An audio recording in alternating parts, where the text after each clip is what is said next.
verse 13. I was watching in the night visions. This is very important once again, because like I was saying before, Daniel made a break for us to understand that the last 7 years started, because once he opened the scroll, that means the seven seals are being opened, and that is the beginning of the last 7 years in Revelation. So after verse 10, we are sure that the last 7 years started. That's why the world leader, the little horn, is speaking great things against Yahweh, against the witnesses, etc. And he is about to be destroyed.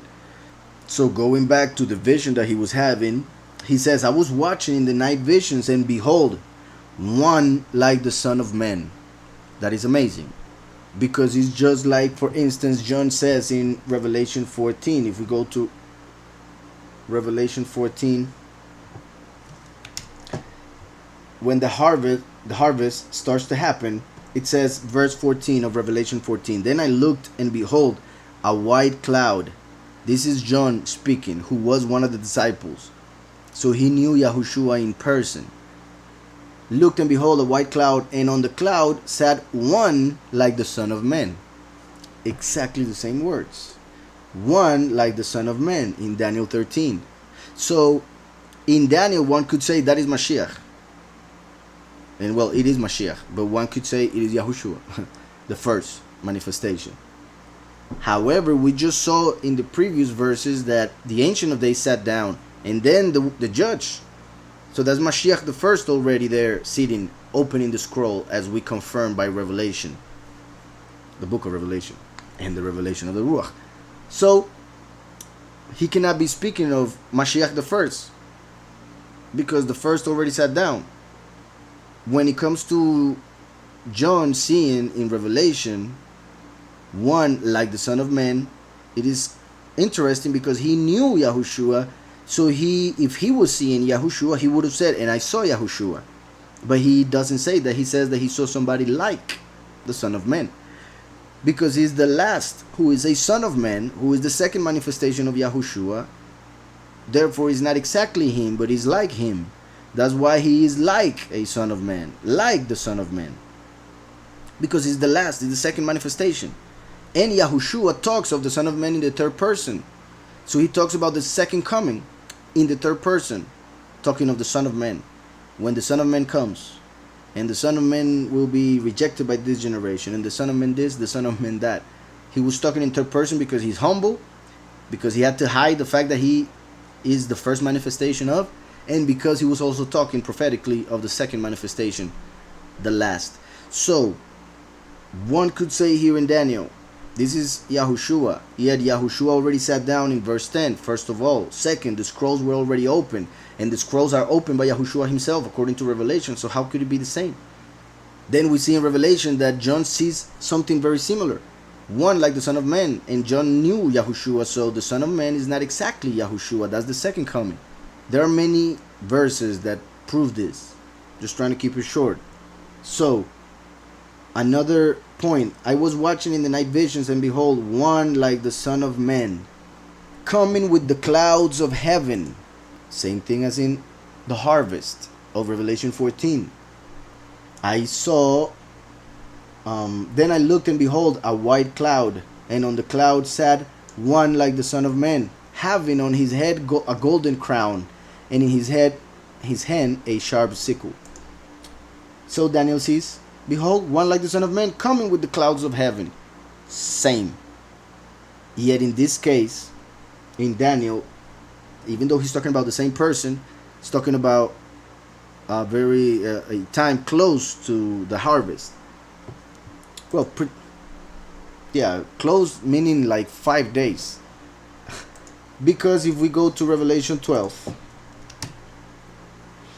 it says, verse 5, regarding the congregation, the chosen few, she bore a male child. That male child, since most people don't understand the second coming, when they read Revelation 12, they only understand the first coming. So they see it as the first coming, even though there are many verses that make no sense in that interpretation.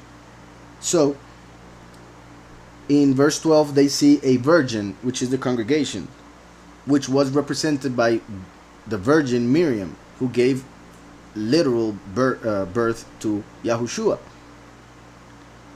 So Yahushua literally came from a virgin. The second manifestation spiritually comes from a virgin. That virgin being the congregation, which has the Ruach HaKodesh. So she bore a male child. Just like when Yahushua was born in this world, he brought salvation. The last, when he's born in the other world, he will bring justification, or judgment. Meaning, when the world kills him and he receives resurrection, that new body will be his birth, his actual birth. That's why we all need to be born again. The transformation is mainly that moment, the main moment to which it refers. So, in Revelation 12, we see that it says, she, the congregation, bore a male child, the witness like Moshe, who was to rule all nations with a rod of iron, which is the iron horn of Micah 4, which we read earlier. The king, the Melech Gadol, who is sent by Yahweh to rule as David, the branch of David, the iron horn, who will rule with an iron rod. And her child was caught up to Yahweh and his throne, because he is the throne, the representation of the throne of Yahweh on earth. He was caught up to Yahweh and his throne. He was caught up to become a king, given authority by Yahweh, who is in heaven. So, verse 12 is this verse 5 of chapter 12. He's talking about the moment when the two witnesses die and resurrect. The witness like Moshe will be taken up. The two witnesses will be taken up, but the witness like Moshe will approach the throne of the Ancient of Days and will receive authority from him to rule the earth, all the nations of the earth. So when he goes up, as we see in Revelation 11, and I know we're seeing a lot of verses, but it's important to really understand every key point of Daniel 7. In Revelation 11, we see that it says regarding the two witnesses when they resurrect. Verse 11. Now after the 3.5 days, the breath of life from Yahweh entered them, and they stood on their feet, and great fear fell on those who saw them. And they heard a loud voice from heaven saying to them, come up here. And they ascended to heaven in a cloud. They ascended to heaven in a cloud. Yahweh is in heaven. So the last is going on a cloud to the Father Yahweh. So we see in Daniel this moment when he receives authority. I was watching in the night visions, and behold, one like the Son of Man, the witness like Moshe. Because we saw the judge is Mashiach, the Lamb. The Ancient of Days is Yahweh. So the Ancient of Days is, as Yahweh appears on chapter 4 of Revelation. The judge is the Lamb of Revelation 5. And now the Son of Man of Daniel 7 is the Son of Man of Revelation 14, of Revelation 12, the male child of the woman, and the witness like Moshe of Revelation 11. So, behold, one like the Son of Man coming with the clouds of heaven.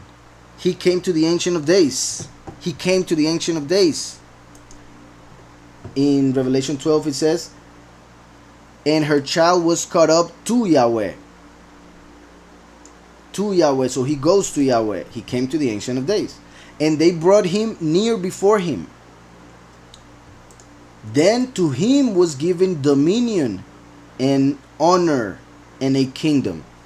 Yahushua came as the Kohen Gadol, the high priest. The last comes as the great king. That's why he's given dominion and honor and a kingdom. That is the reason why in the verse 11 of Daniel, verse 12 of Daniel 7 says, as for the beast, they had their dominion taken away. So Yahweh will take the dominion from the nations and give it to the male child, to the last. In Daniel 2, we see in chapter 44, and in the days of these kings, the 10 horns, the 10 toes, the Elohim of heaven will set up a kingdom which shall never be destroyed, and the kingdom shall not be left to other people. It will be given to one, and that's where it will remain for eternity. It shall break in pieces and consume all these kingdoms, because he comes as the iron horn. That's why it will break in pieces like the iron of Rome. Consume all these kingdoms like the beast and the rest of the nations, and it shall stand forever. Chapter 14 of Daniel. Then to him was given dominion and honor and kingdom. The honor is the exaltation of Yahweh that the last brings, kabod in Hebrew. Then he was given dominion and honor and a kingdom. That's verse 14. Let me just see how it appears. So continuing, verse 15 says,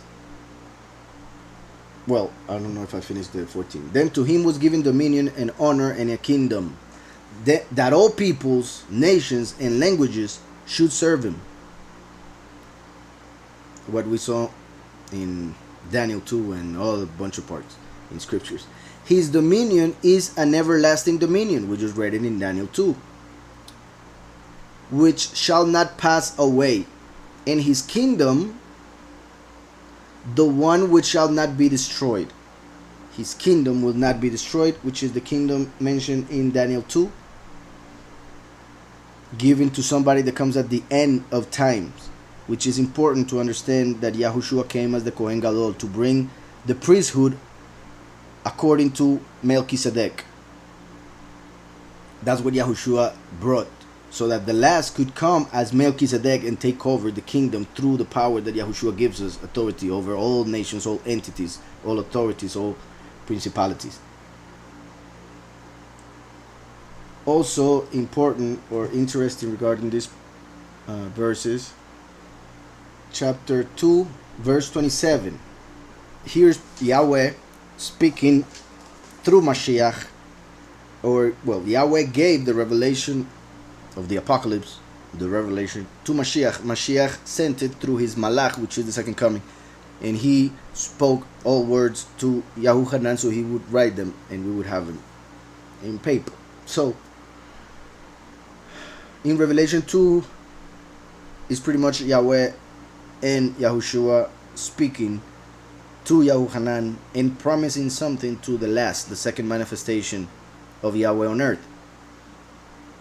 Verse 26 and 27, it says, and he who overcomes, which is pretty much he who comes conquering and to conquer, he who will overcome, he who overcomes and keeps my works until the end, so he who comes and does what Yahushua did, to him I will give power over the nations. I will give dominion over the nations, which is the Son of Man that is receiving dominion according to Daniel 7 and the other parts that we have read. He shall rule them with a rod of iron. The rod of iron mentioned in Revelation 12. So the male child of Revelation 12 is actually the one who overcomes and receives that rod of iron from Yahweh through Mashiach as the iron horn. So he shall rule them with a rod of iron. They shall be dashed to pieces like the potter's vessels, like the nations, like mentioned in Daniel 2. So Mashiach is offering somebody else that dominion that is being given to that one who is like the Son of Man. I hope that's clear. Very important. So I'll continue.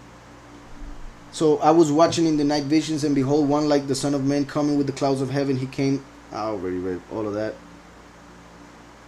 Then to him was given dominion, like we just said that Yahweh promised him, he who overcomes, and honor, that would be kavod. Well, not in this case, but in the Hebrew, normally the word that appears for the honor that the last will bring is kabod in Hebrew. So that connects with the last, the word honor, esteem, exaltation, and a kingdom. Yahushua came as the priest, so the last comes as a king. So all of this dominion, honor, and kingdom refers to the second coming. That all peoples, nations, and languages should serve him. Yahushua came and he said, I come for the lost tribes of Israel. Yahushua came for Israel. The last comes for the nations. That's why Yahushua appeared in Israel, and that was it. The last would come from the nations, just like Moshe came from Egypt, Zerubbabel from Babel. and other examples. So that all peoples, nations, and languages should serve him. That's why Joseph had a clothing made of many colors to represent that he would become the king of all the nations. That's why he became the king in Egypt, so that he would feed the whole world, like the last that comes to feed the whole world with the true doctrine, the bread of life and the water of life. His dominion is an everlasting dominion which shall not pass away, and his kingdom the one which shall not be destroyed.